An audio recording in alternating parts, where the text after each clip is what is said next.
द्रव्य मैटर। ब्रह्मांड दो अवयवों से मिलकर बना है। द्रव्य तथा ऊर्जा वे सभी वस्तुएं जो स्थान घेरती हैं, जिनमें भार होता है, ठीक है, जिनका ज्ञान हम अपने ज्ञानेंद्रियों के द्वारा कर सकते हैं, उन सभी वस्तुओं को मैटर कहते हैं अर्थात द्रव्य कहते हैं। संसार में हमें जो कुछ भी दिखाई दे रहा है सब कुछ को हम द्रव्य कह सकते हैं। भार तथा द्रव्यमान वेट एंड मास। जिस बल से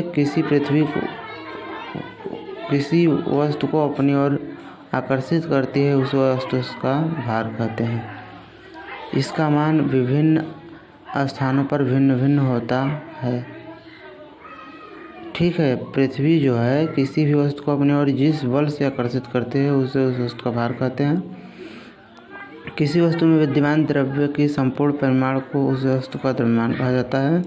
द्रव्यमान को संहत या मात्रा भी कहते हैं। इसका मान सभी स्थानों पर निश्चित रहता है तथा इसकी इकाई भी kg है। W=mg यह फार्मूला है। W को क्या कहेंगे?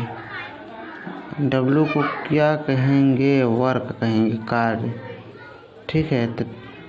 या तो सॉरी यहाँ पे W भार वेट, तो W=mg।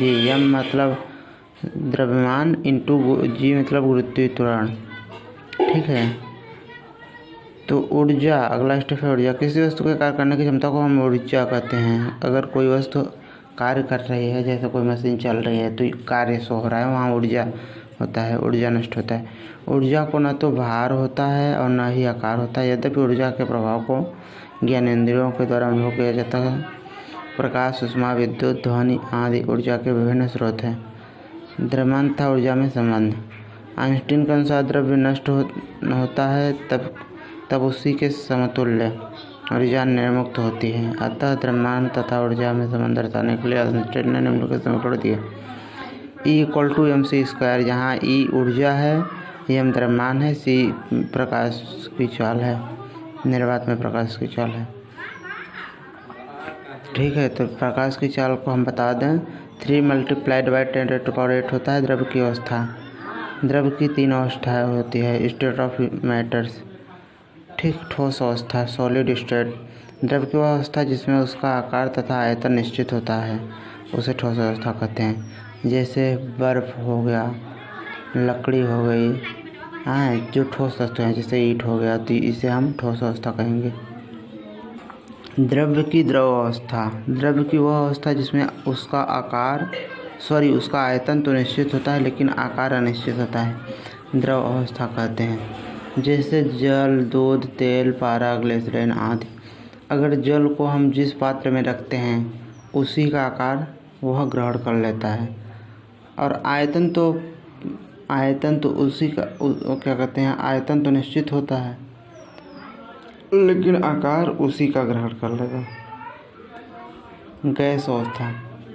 द्रव्य की वह अवस्था जिसमें उसका आयतन तथा आकार दोनों ही निश्चित नहीं होते हैं, गैस कहलाती हैं, गैस अवस्था कहलाती है।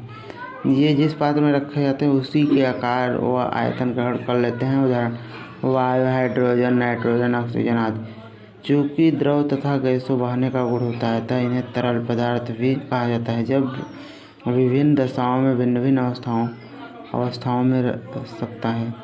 समान ताप पर जल द्रव अवस्था में पाया जाता है। 0 डिग्री सेंटीग्रेड पर बर्फ ठोस रूप में पाया जाता है। 100 डिग्री ताप पर वाष्प गैस के रूप में पाया जाता है, ठीक है। इसी तरह वीडियो को देखने के लिए हमारे चैनल रजनीश ऑफिशियल रजनीश 020 को सब्सक्राइब करें, बेल आइकन प्रेस कर लें ताकि हर वीडियो अब तक पहुंचती रहे। तब तक के लिए जय हिंद, वंदे मातरम।